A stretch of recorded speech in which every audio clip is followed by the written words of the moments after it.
Welcome to a brand new season of TVGP's Critical Misses. I'm your host, Boston, and joining me as always is Moonpair. Hello.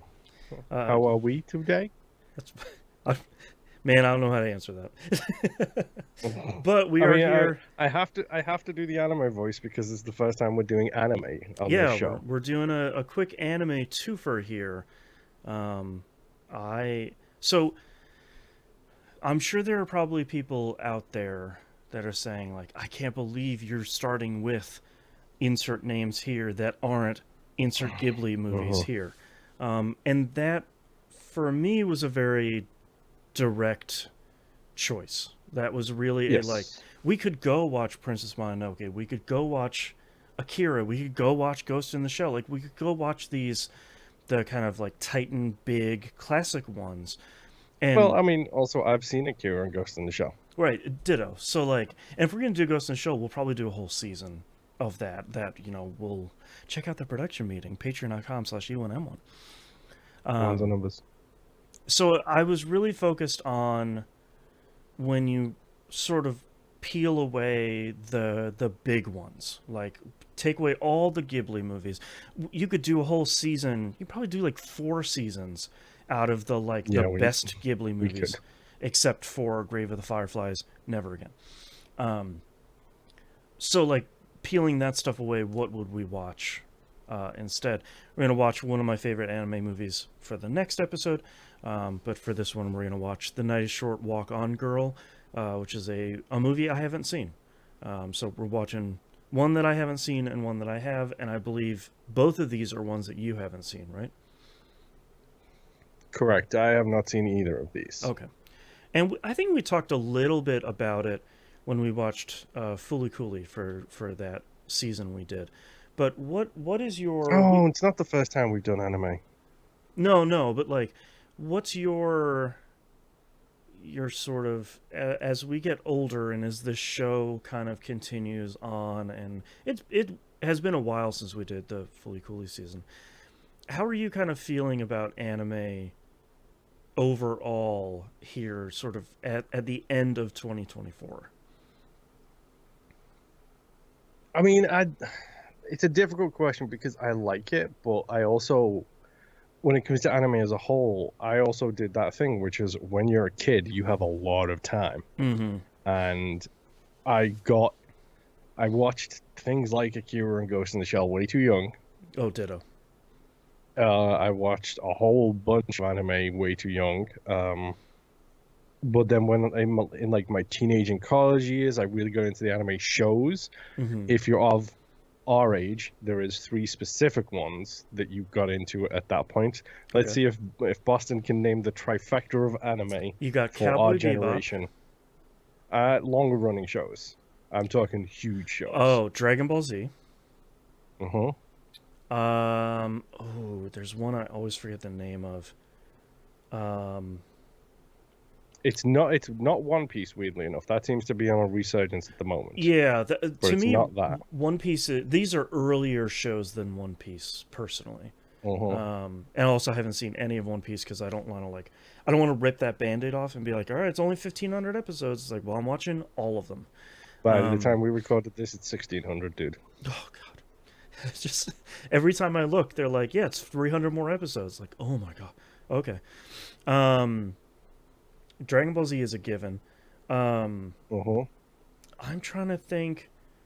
For me, it was like Trigun, but that's not a long-running show. Um, I never watched Hunter Cross Hunter. I know that's a big one. Um, Nope, I'd never seen that one either. can I get a hint? They are the most mainstream of anime mainstream. Well, one of them is. Oh man, am I One of them like has a sequel series currently going on right now. a sequel series going on right now? I'm Yes, I watching think. I'm watching an anime series that's a remake of one that was huge and long running, um, at the moment, and that's Ranma One Half. Um, Nope, not that one.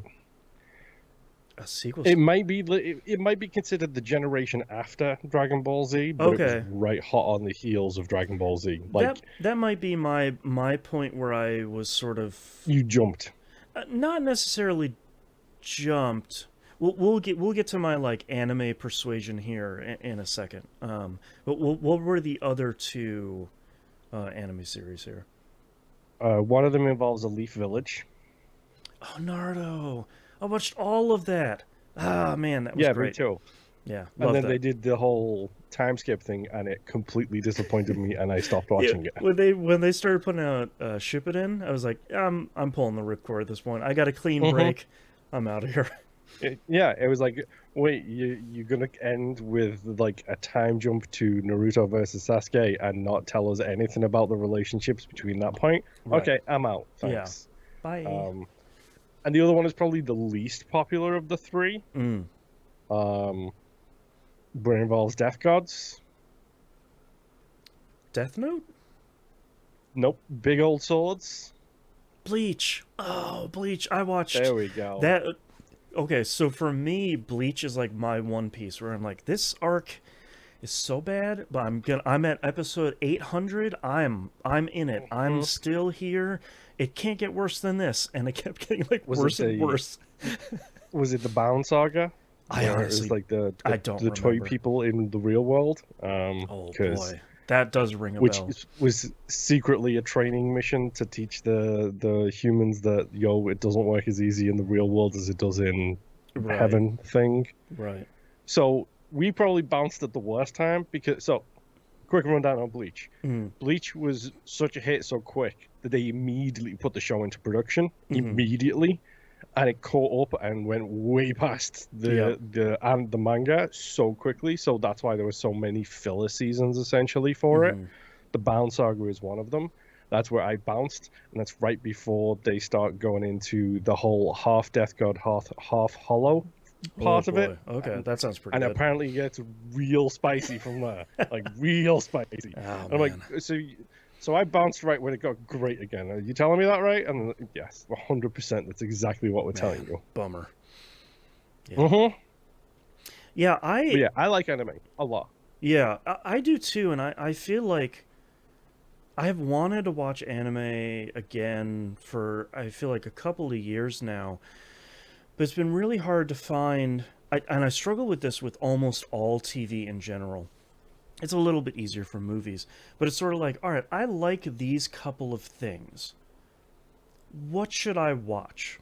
Like what is related to this? What is the kind of the a similar sort of thing that I feel like I would sort of naturally gravitate to?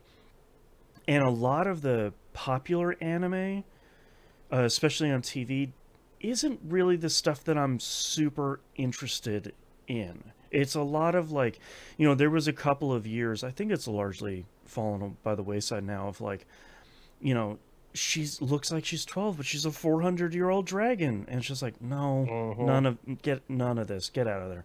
Um, like for our generation, we cut our teeth a lot on the movie that I was like an inch away putting on this season, but I felt like the whiplash between these two movies was going to be too great, of Ninja Scroll, which Hmm. I think for us was there was a, in the US at least, ADV put out this kind of infamous uh like promo VHS tape, and you eventually started seeing it on some other DVD releases. And it was like a promo cut, the sizzle reel of all of their anime movies that were coming out, and it had a KMFDM track as the backing of it, and it was all very much the like, this isn't your dad's anime. It was like blood and gore and boobs and all this stuff. Like it's got it all. Like this isn't, it's like this isn't the kid stuff. And I feel like Vampire Hunter D and Ninja Scroll were both sort of like, oh, okay. These really aren't like cartoons. I know that sounds kind of quaint now with like all of us growing up on Toonami, but it very Hmm. much was like a sea change of like, oh, this isn't. I grew up watching Ninja Turtles and Transformers. This isn't that at all. Like this is some serious biz. Um, so Yeah, that I mean, kids, kids these days, that's right. they they really don't understand how like the Toonami slot in that Cartoon Network thing Oh yeah. changed everything for kids TV programming. Right. Like I I cannot tell you how, because I don't know how they did it over here, but in the UK, what they would do is they would run the Dragon Ball Z series from start to finish, Mm-hmm. or from start to where they were up to. And let's say it was like maybe the translation was two sagas behind. Yeah. They would wait until those two sagas had finished, and by just looping it back to the beginning. Yeah, you And then like you'd watch the whole thing get as again, far and as you you'd get can before one looping. additional saga, Right. and then loop again. And that went on for like 5 years. Yeah. It was the same thing on television for 5 years, and I loved every single moment of it, let me tell you. And it's so wild thinking about how impactful Toonami was, because when I was buying anime, I was going to Suncoast and buying a Cowboy Bebop DVD that had like, what was it, 3 or 4 episodes on it for like $25, $30. I still have my Tenchi Muyo box set that was like $150 for 2 DVDs. I think it was. It was like 13 episodes overall. Like, and I still love the original Tenchi Muyo. But like that I was the still remember state. getting fan sub DVDs. Yeah, Whereas 100%. literally this, and if you've missed out on fan subs, they were great, because when you had a really good one, Mm-hmm. that was when they would like keep a word in Japanese and Yep. then explain in brackets at the Yep. top or the bottom of the screen what it meant. 100%. True fan subs, and it's just Mhm. like, thank you, whoever you are, you're doing the Lord's work. Yeah. Fan subs that had group versus group crap talking in the end credits of like, we're way better than this group. They didn't even get this word right. Amateurs. It's like, oh boy, okay. So yeah, Moon. I think Moon and I have both kind of cut our teeth in kind of the same way growing up, but a lot of it has been recently has been a little bit hard to discern, other than like go watch One Piece, which we already talked about, and then like struggling to find kind of what seems to be positive right now. Like I said, I'm watching the Ranma 1/2 remake, which is I'm enjoying quite a bit, and Dan to Dan seems to be, I know we're going to date this, but Dan to Dan seems to be the kind of breakout hit here recently, and a lot of that I think has been thanks to Netflix, of all people. Like, Crunchyroll is a whole separate topic, but Netflix has sort of been bringing a lot of weird anime to light, of just like, yep, here it is. We're subbing it, we're dubbing it, go crazy. Like, let's And not even to mention they're producing their own, which is, I don't Right. know about all of it, but some of it is insanely high quality. Yeah. But go watch the Castlevania show if you Yeah, don't exactly. believe how good it can be. Yeah. Yeah. So that, I think all of that is sort of flavor here for saying we have a history, a positive history with anime. I don't think we're coming in here saying like, ugh, anime, like we're really like dragging ourselves through broken glass just to watch some cartoons. But it has been kind of a hot minute before since we have seen anything of note here, really. So Yeah. and that's part of the reason why I picked Night a Short Walk On Girl from 2017 here, because I haven't seen it, and I was looking for something that was a bit more lighthearted. This is regularly kind of classified as a romantic comedy, and it's about, all I know is it's about a woman who's on an extraordinarily long pub crawl, and things kind of get stranger and stranger as the night progresses. And I thought, you know what? Sure, why not?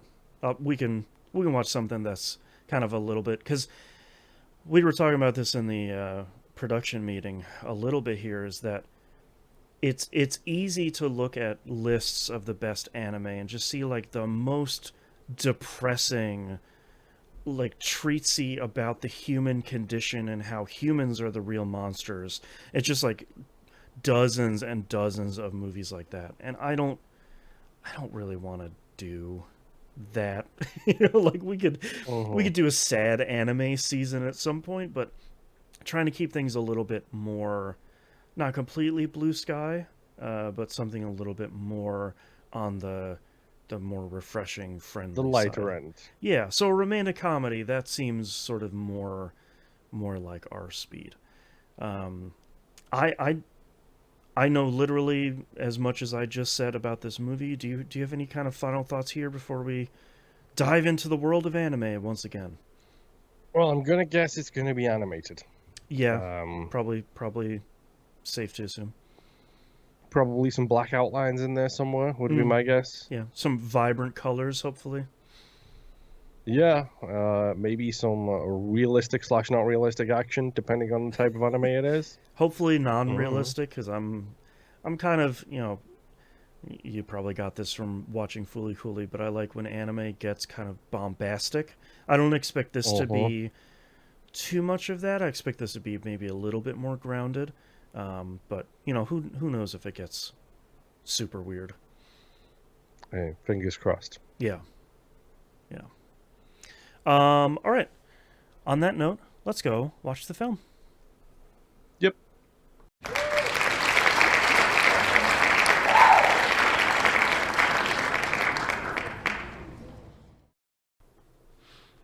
Welcome back. We have watched the film titled "Everything Is Happening All the Time: the Uh, movie." uh, Uh huh. yep.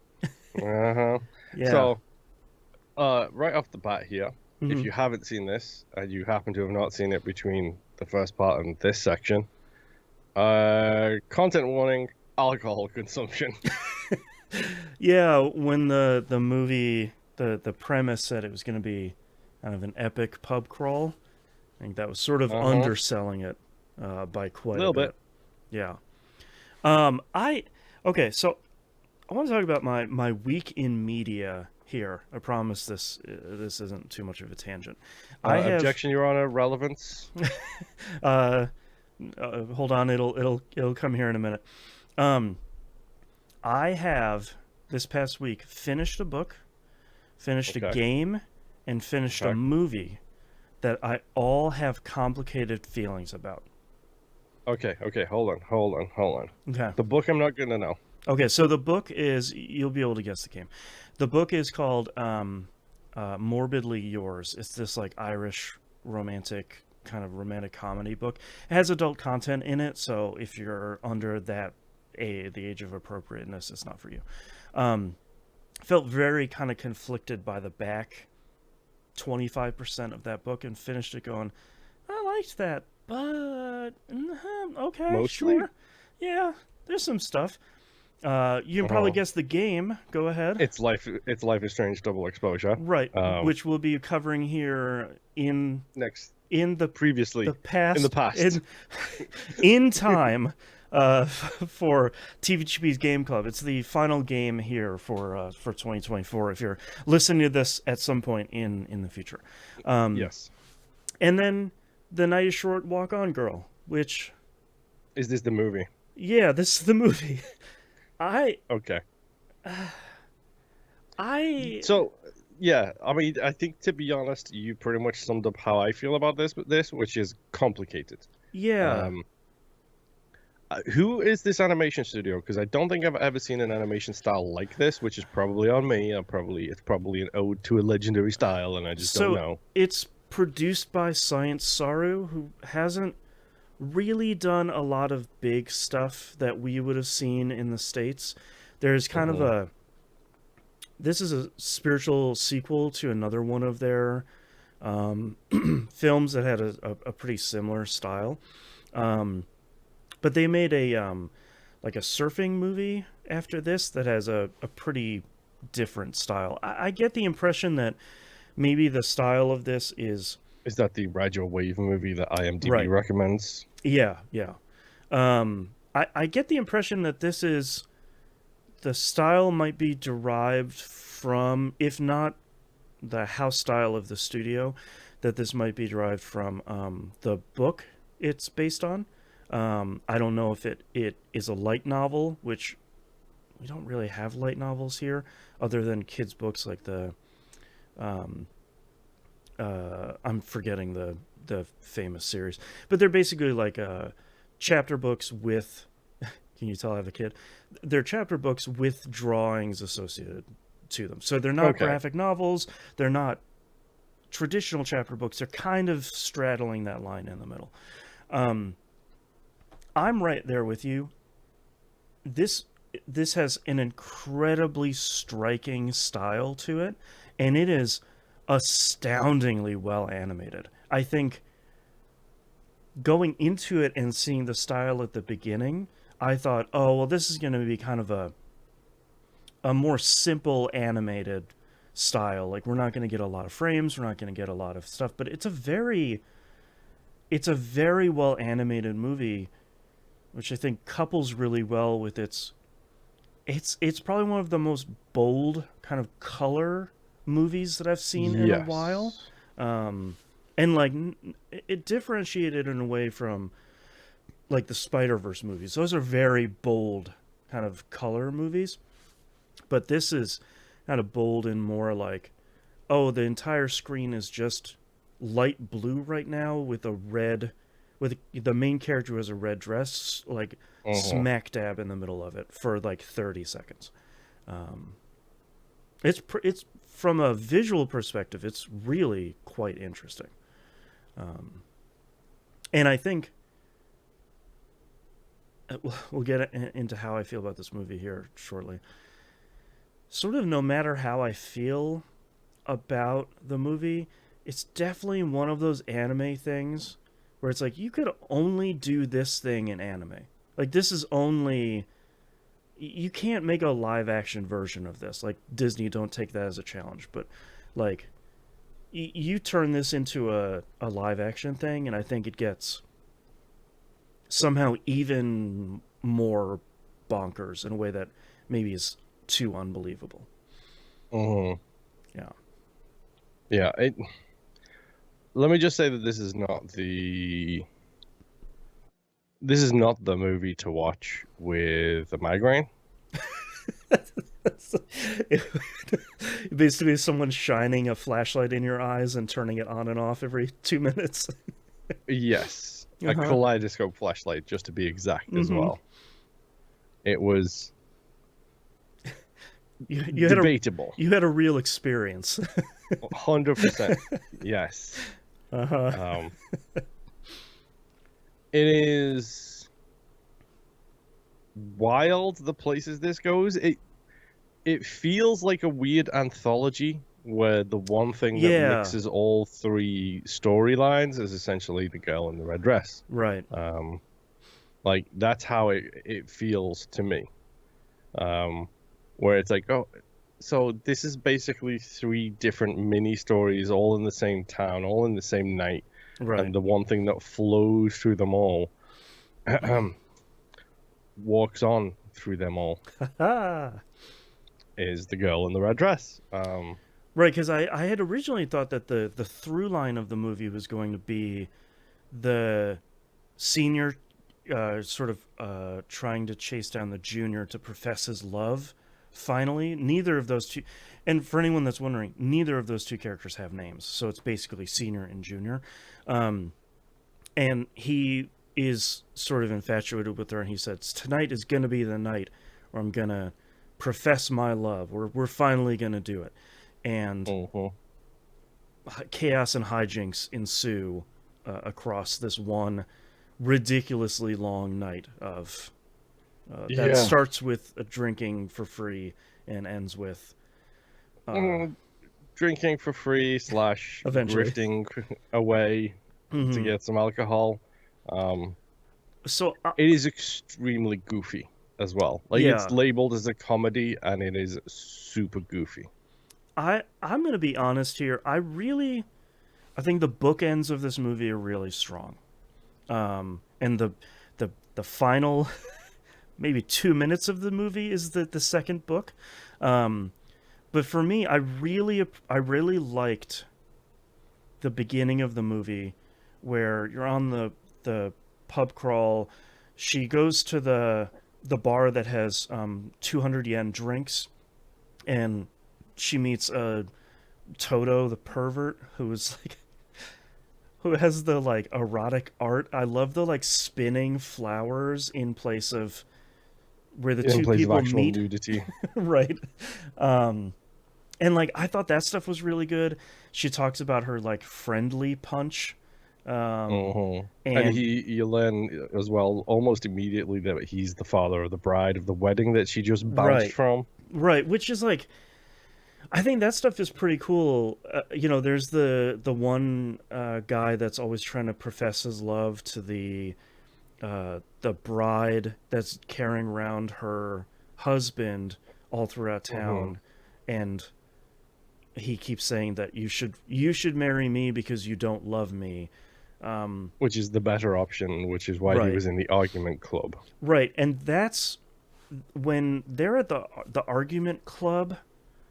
That's where the movie takes the turn for me. When they do the dance of the sophists, as soon as they did that, I was like, "Oh, that's where we're going." Okay, because my hope was that we were going to get kind of a more grounded, uh, like a look at the crazy things that happen over the night movie with this very cool, well animated style.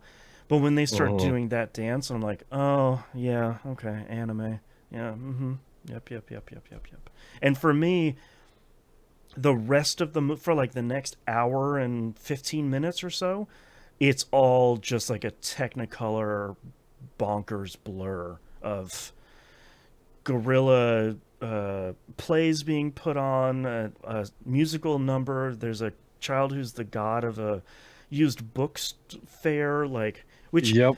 is actually a part. I, I really like the eventual message of that, which is art deserves to be experienced by as many people as they can.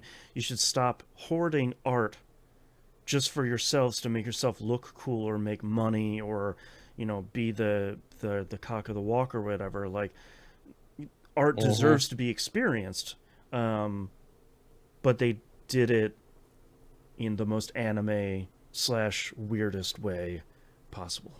So Yep.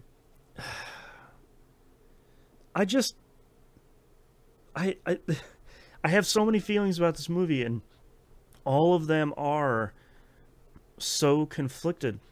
It's very much like the senior when he gets really sick at the end of the movie, and the two halves of his personality are fighting against each other. It's the kind of like, don't get your hopes up, we'll never see her again, doesn't really matter, versus the cowboys being like, yeah, yeehaw, let's just go for it. Let's see what happens when we at least attempt to do something out of our kind of comfort zone. And I really don't know where I end up on this movie at the end of the day. Yeah. It's interesting because I feel like there's like two sets of mixed messages in here. I think the general through line of it is to just go with the flow, Right.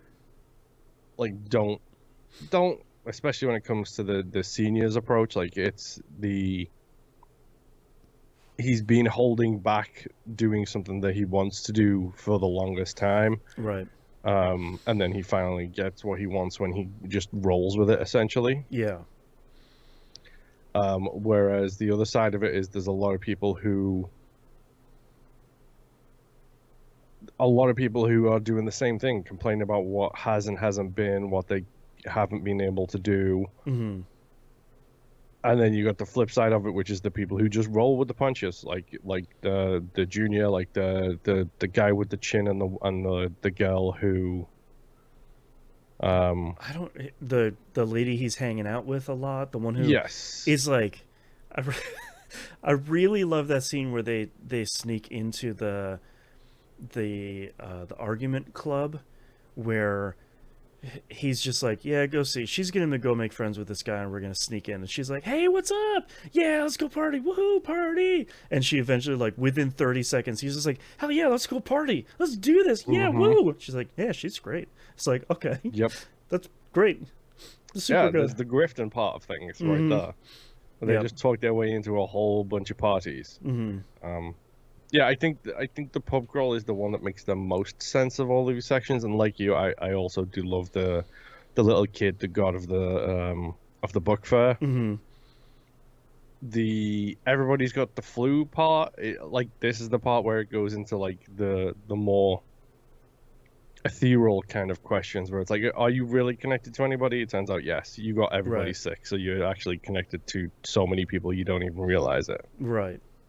And then, like, on the flip side, how many people that the junior is connected to over her kind of wild night of having a fun adventure. Like, Mm-hmm. it's interesting because I think that stuff is actually really touching.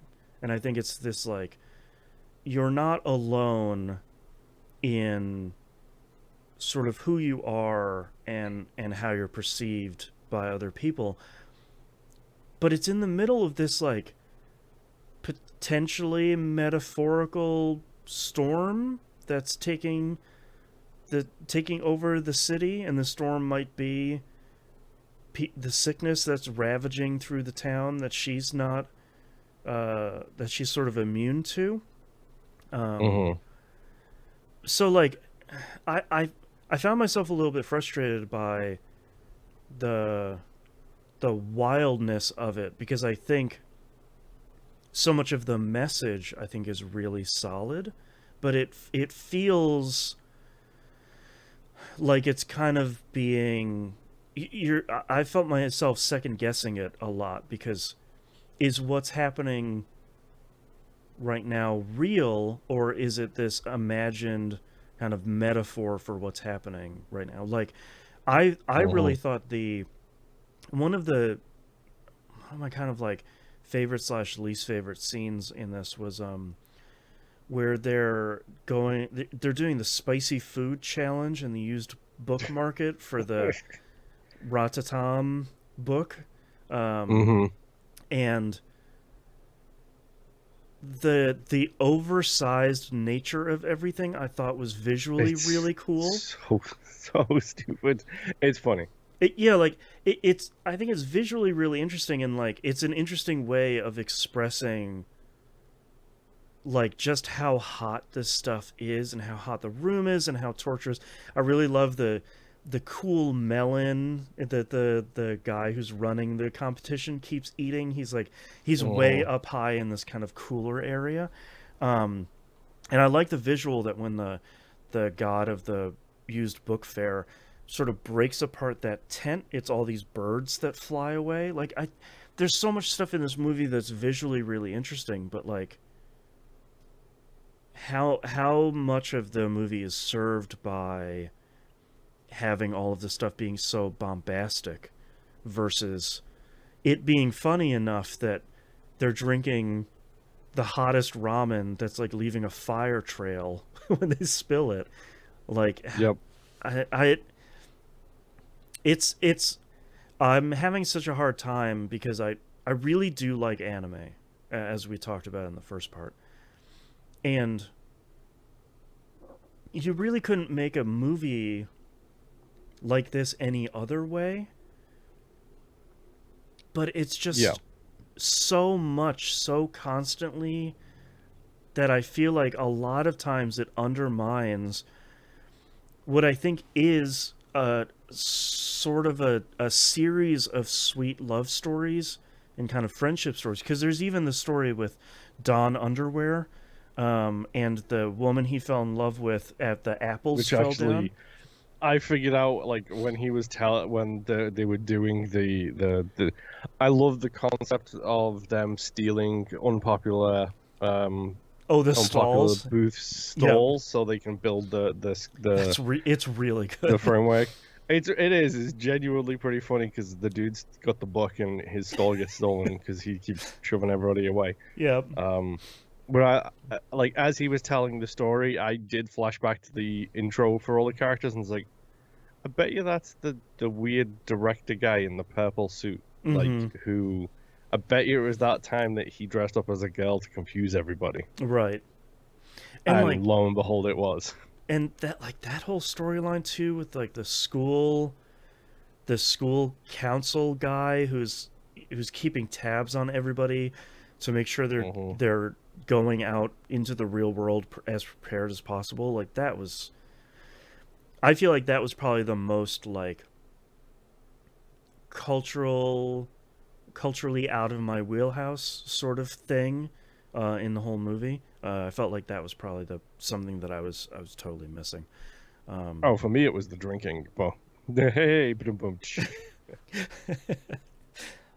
But like even the Don Underwear stuff like ends in a way that I think is kind of fun, where both he and the gorilla play director lady get hit on the head with koi fish that had Mm-hmm. gotten pulled away by that like once in a lifetime tornado, which is like one of Toto's businesses.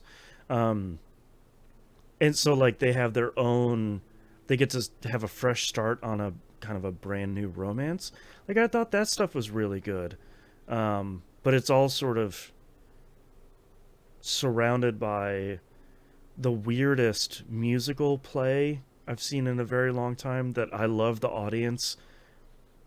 The huge audience gets way too into, and they're like threatening the Yes. life of like, you better not. He needs to get off the stage. You need to bring the other guy back. We need to finish the storyline. Like, I thought that stuff was pretty good. And like I said, I really like the kind of sweet ending the movie has, where the junior and senior are gonna go on a like a little coffee date before they go visit a used bookstore. Like, I think Mm-hmm. that's really cute that the two of them are kind of seeing where it goes without worrying about the uncertainties of it. But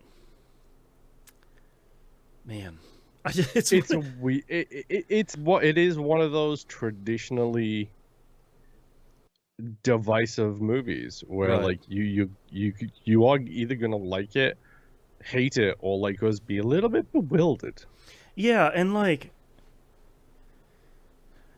again, this is only you could only make this as an anime. Like I don't think you could make this as anything else, which I feel like I like some really weird anime in general. One of my favorite anime Okay. short films is called Dead Leaves. It's like 45 minutes, and it's even crazier than this movie is. But I feel like the point of something like Dead Leaves is has a very thin, kind of straightforward story, and there's this big bombastic movie around it to kind of fill in the rest of it and kind of fill in interest around that. And I think part of what's frustrating to me is I think the story here is pretty fun.